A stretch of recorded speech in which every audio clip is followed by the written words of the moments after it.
नमस्कार, मी प्रतीक्षा. DNA मराठीमध्ये आपलं स्वागत. अहिल्यानगरमध्ये पावसाळा सुरू होण्यापूर्वीच अवकाळी पावसाने मे महिन्यात धुमाकूळ घातलाय. गेल्या 8 ते 10 दिवसांपासून नगर शहरासह जिल्हाभरात जोरदार अवकाळी पाऊस पडला आहे. या पावसामुळे शेतकऱ्यांचे अतोनात नुकसान झाले आहे. अवकाळी पावसामुळे शेतकऱ्यांचे डाळिंबाची फळ गळती मोठ्या प्रमाणात झाली असून झाडे उलमडून पडत आहे. संत्रफळांना ताव मिळाला नसल्यानं फळधारणा झाली नाहीये. चिक्कू, कांदा यांसह विविध शेतमालाचं मोठ्या प्रमाणावर नुकसान झालंय.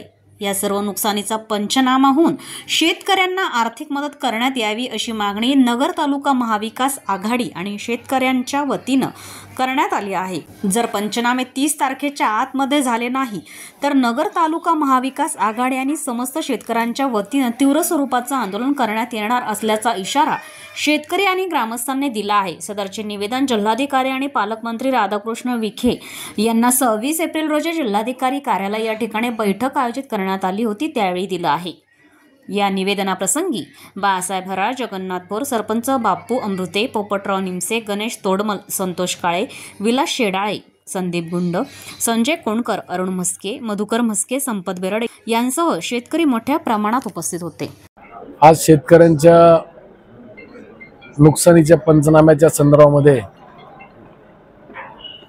माननीय पालकमंत्री महोदय, माननीय जिल्हाधिकारी यांना एक निवेदन देण्यात आले आहे. महाविकास आघाडीच्या वतीनं नगर तालुक्यामध्ये जे आताचे पावसामुळे आणि वादळी वाऱ्यामुळे प्रचंड मोठ्या प्रमाणामध्ये शेतकऱ्यांचं नुकसान झालेलं आहे. अनेक डाळिंबाची झाडं, संत्र्याची झाडं किंवा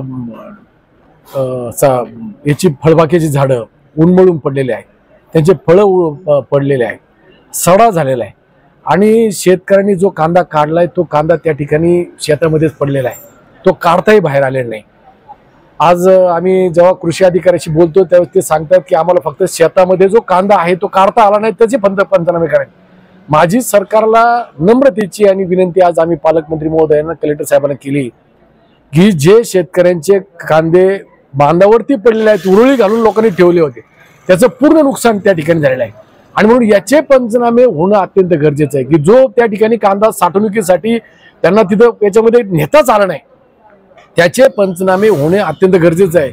आणि या पंचनाम्या संदर्भात आता पालकमंत्री महोदयांना, जिल्हाधिकाऱ्यांना तातडीने सूचना खाली कृषी अधिकारी आणि तत्सम अधिकाऱ्यांना द्यावेत अशा सूचना देण्यासंदर्भात विनंती या ठिकाणी केली आहे.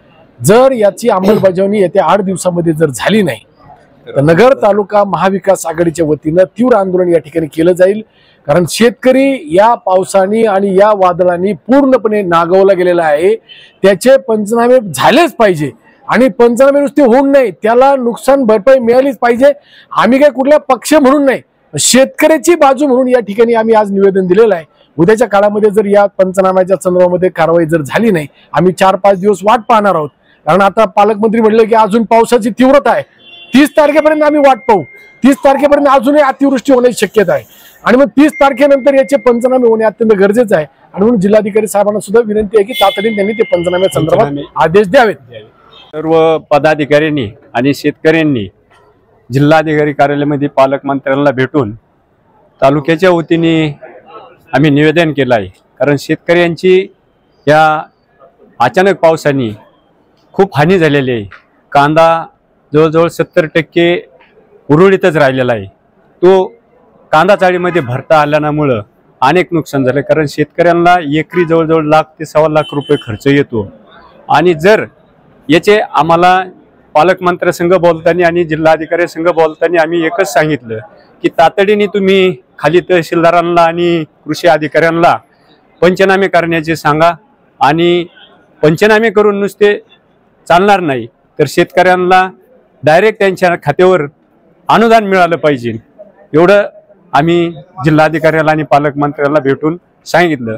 आणि जर अन्यथा जर पंचनाम्याला 8 दिवसात जर परवानगी दिली नाही तर सर्व नगर तालुक्याच्या शेतकऱ्यांच्या वतीने आणि पदाधिकाऱ्यांच्या वतीने तीव्र आंदोलन करण्याचा आम्ही सर्व शेतकऱ्यांच्या वतीने करणार आहोत. गेल्या 8-10 दिवसापासून नगर तालुक्यात अतिवृष्टी झाली. अतिवृष्टीने पिकांचं मोठं नुकसान झालं, फळबागाचं नुकसान झालं. खास करून फळबागा आणि कांदा शेतकऱ्याचं जीवनमान त्याच्यावर आहे. आणि असं असताना आता मी थोडा उशीर झाला, पण ही सगळी मंडळी नगर तालुक्यातली पालकमंत्र्यांना भेटली आणि जिल्हाधिकाऱ्यांना भेटली आणि त्यांनी तालुक्याच्या वतीने मागणी केली का सगळे पंचनामे तातडीने करा, पंचनामे तातडीने करून शेतकऱ्यांना त्यांच्या खात्यावरती अनुदान वर्ग करा. आणि हे जर नाही केलं तर नगर तालुक्याच्या वतीने म्हणजे आम जनतेच्या वतीने, नुसते पदाधिकारी नाही तर सगळ्या जनतेच्या वतीने सरकारला त्या संदर्भात जाब विचारला जाईल आणि प्रसंगी आंदोलन असेल, उपोषण असेल, जे संवैधानिक मार्ग आहे त्या मार्गाने शेतकरी सगळे रस्त्यावर येतील आणि सरकारने याचा निश्चितच लवकरात लवकर निर्णय घेऊन शेतकऱ्यांना न्याय द्यावा हीच या निमित्ताने विनंती करतो. आणि परत एकदा का सरकारला विनंती करतो का आपण तातडीने पंचनामे करा. महसूलची यंत्रणा असेल, कृषीची यंत्रणा असेल, त्यांना तातडीने पंचनामे करण्यास भाग पडा हीच विनंती करतो आणि थांबतो. प्रतिनिधी मुंतजीर शेख, DNA मराठी, अहिल्यानगर.